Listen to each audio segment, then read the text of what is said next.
Know Your Shit, the complete guide to optimizing stool quality through nutrition and smart food choices. By Aislan Adnan, M.A. Friday, 8 May 2026.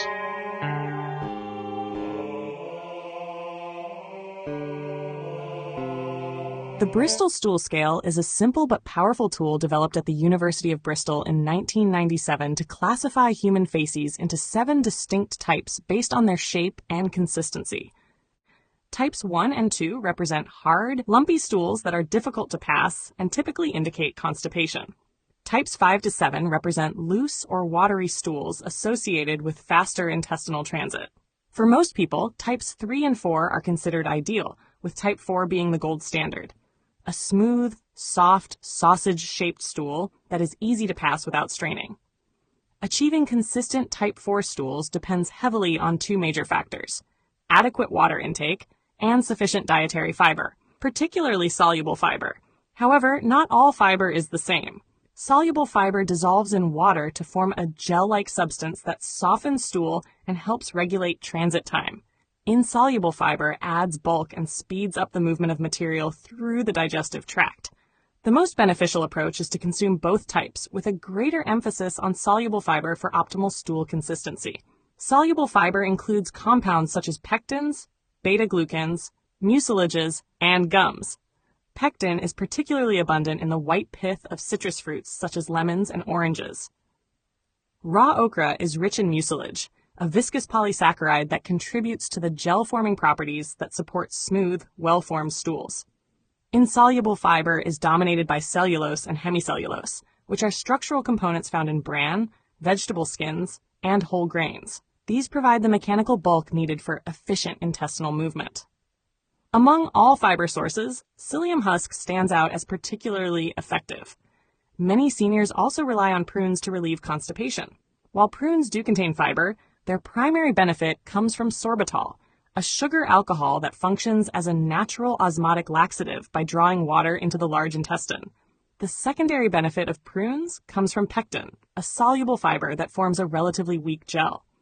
In contrast, psyllium husk derives its exceptional effectiveness from mucilage, a highly viscous polysaccharide composed mainly of arabinoxylans. When mixed with water, this mucilage swells dramatically to form a thick, smooth, slippery gel that is far more effective at softening and shaping stool than pectin. For prunes, it is best to start with 6 prunes per day and only increase the amount if type 4 stools are not achieved, up to a maximum of 12 prunes daily. Prunes combine safely and effectively with psyllium husk and oats because they work through complementary mechanisms. Sorbitol increases water content in the bowel, while psyllium's mucilage creates superior stool consistency. Psyllium husk itself must be introduced carefully. Start with half a teaspoon once daily and increase gradually only if type 4 stools are not achieved, up to a maximum of 2 teaspoons per day. This gradual approach prevents the bloating and discomfort that frequently occurs when people begin with excessive amounts. Both prunes and psyllium husk can be conveniently added to smoothies, as long as the smoothie is thin enough to drink without needing a spoon, which ensures adequate hydration. Other excellent options include oats, which are rich in beta-glucans, a type of soluble fiber known for its cholesterol-lowering and stool-softening effects. Oats are another excellent source of soluble fiber, particularly rich in beta-glucans, which are known for both their cholesterol-lowering properties and their ability to soften stool.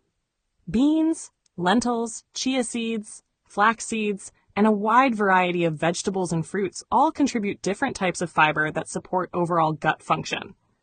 The importance of adequate hydration cannot be overstated. Water works together with soluble fiber to create the soft, bulky stool characteristic of type 4.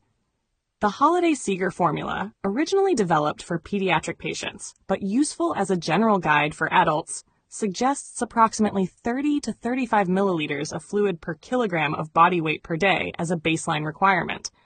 This means a 70-kilogram person would need roughly 2.1 to 2.45 liters of water daily, with additional fluid required when consuming high amounts of fiber, particularly psyllium.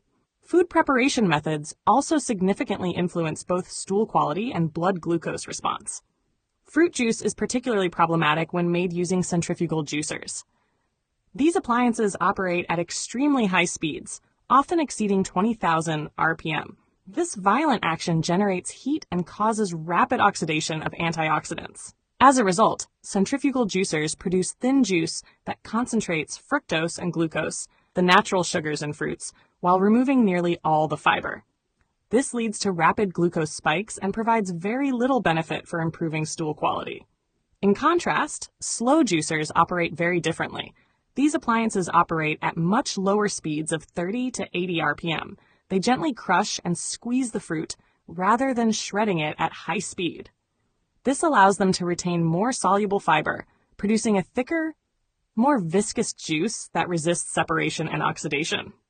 Smoothies, when made by blending whole fruits and vegetables, retain virtually all the fiber. Adding whole chia seeds or flax seeds to smoothies further slows sugar absorption by forming a gel in the digestive tract. Because flax seeds have a very tough outer husk, they must be thoroughly blended to release their nutritional value, whereas chia seeds can be consumed whole. For seniors particularly, a practical and effective strategy is to regularly include smoothies made with whole fruits, vegetables, psyllium husk, and seeds. Vacuum blenders, which remove air before blending, help preserve antioxidants by minimizing oxidation compared to conventional blenders. While animal-based foods such as meat, fish, eggs, and dairy provide high-quality protein and important nutrients like vitamin B12, zinc, and iron, they contain no dietary fiber. Diets dominated by animal foods tend to produce harder, less frequent stools. Individuals who consume a highly diverse range of plant foods, at least 30 different plant species per week, are more likely to maintain adequate vitamin B12 levels through the activity of their gut microbiome. Experts such as Will Bulsiewicz, Justin and Erica Sonnenberg, and Michael Greger have consistently emphasized the central role of dietary fiber diversity in supporting both gut microbiome health and optimal stool quality. Their collective work highlights the path to consistent type 4 stools lies not in any single food, but in a broad, varied, and thoughtful approach to plant-based nutrition combined with sufficient fluid intake. In practical terms, the most reliable way for most people, especially seniors, to achieve and maintain type 4 stools is to consume 25 to 35 grams of mixed fiber daily from a wide variety of sources. Drink adequate water and incorporate gentle, fiber-rich foods such as psyllium, oats, beans, and smoothies into their daily routine. Small, consistent changes in these areas typically produce noticeable improvements in stool quality within a relatively short period. About the author. Aslan Adnan, M.A., is a writer and independent researcher whose work focuses on nutrition science, food systems, and the biological foundations of human health. His writing examines how natural foods contain complex compounds that interact with human physiology in ways that may support long-term well-being. He has a particular interest in plant-based bioactive compounds such as polyphenols, carotenoids, flavonoids, and other phytochemicals found in fruits, vegetables, herbs, spices, algae, and fungi. His research explores how these compounds function in plants and how they may influence human nutrition when consumed as part of a balanced diet. Aslan approaches nutrition from a multidisciplinary perspective, drawing on biochemistry, plant biology, and public health nutrition. His work aims to translate complex scientific concepts into clear explanations so that readers can better understand the nutritional value of everyday foods. He is the author of several books examining natural sources of antioxidants and other dietary compounds. Author of the Antioxidant series, Antioxidants in Herbs and Spices, Antioxidants in Algae, Microalgae, and Fungi, Antioxidants in Fruits and Vegetables, Antioxidants in Nuts and Seeds, Antioxidants in Berries. Author of the Nutrient series, Macronutrients, Volume 1, Carbohydrates, Macronutrients, Volume 2, Lipids, Macronutrients, Volume 3, Proteins, Micronutrients, Vitamins, Trace Elements, and Minerals, Anti-nutrients, The Hidden Blockers in Your Food, Phytonutrients, The Quiet Power of Plants, Water, The Forgotten Fourth, A Macronutrient You Can't Ignore, Other Books on Health and Nutrition, Tuber's Briefing Paper, 2nd edition, Aslan's 5-Powder Manifesto, Eating the Greek Way, How Cultural Habits Support Health Without Trying. Ideology on a Plate. How Robert F. Kennedy Jr. turned U.S. dietary guidelines into a scientific farce. Maslow in 2026. A practical guide to actual needs, not scrollable wishes. These works form part of an ongoing series exploring the chemistry, biological roles, and nutritional significance of bioactive compounds in plant foods. Through his writing, Aslan advocates a practical, food-first approach to nutrition. His work emphasizes whole foods, dietary diversity, and balanced eating patterns, rather than reliance on isolated nutrients or supplements. He holds a Master of Arts in International Business and Management from the University of Westminster in London, and writes extensively on nutrition science, health, and food-based approaches to long-term well-being.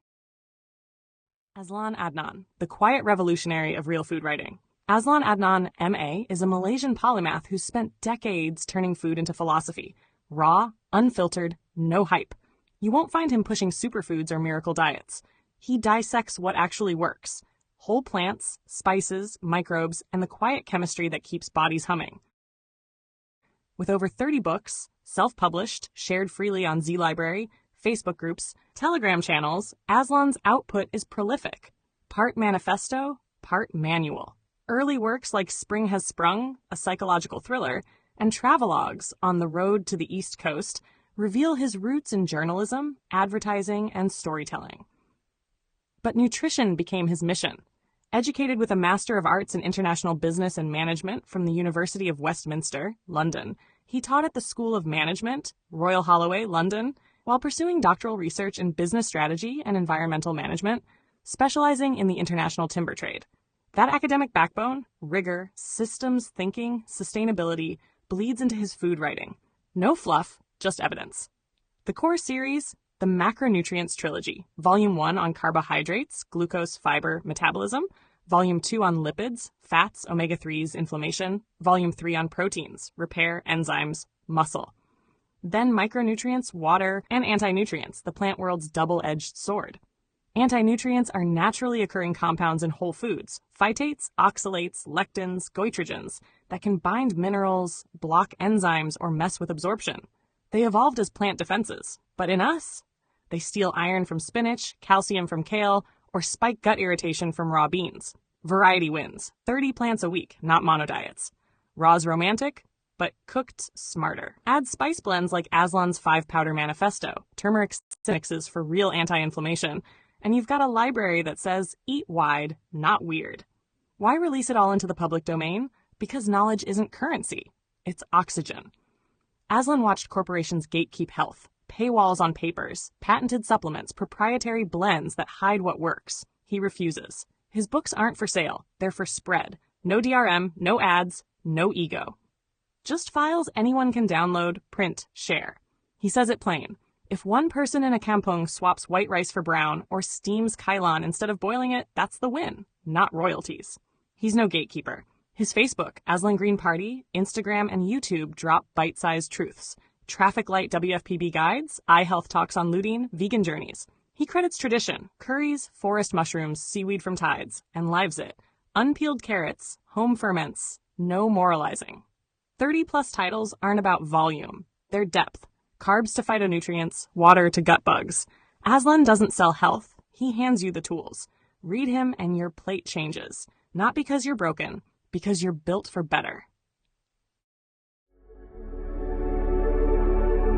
A heartfelt light. To every soul whose hand did give, you've helped me dream, helped me live. In darkest hours your light came through, with hearts so kind, so pure, so true. Your gifts, like stars in deepest night, have steered me gently toward the light. Each coin, each word, each silent prayer, a thread of hope so rich, so rare. My eyes once dimmed now seek the skies, and slowly clearer visions rise.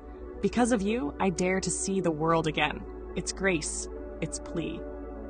Your compassion's flame will not just stay with me alone. It lights the way for others wandering through despair to feel the warmth of selfless care. You've shown what love in action means, in quiet ways through giving scenes. You've built a bridge from soul to soul and made the broken feel more whole. So let this thanks rise like a song, a melody both soft and strong. May your example gently call more hearts to rise to give. to fall into the joy of lifting pain, of planting hope where none remains. Your kindness walks beside me still, a light, a love, a living will.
Don't forget to hit that subscribe button to show your support.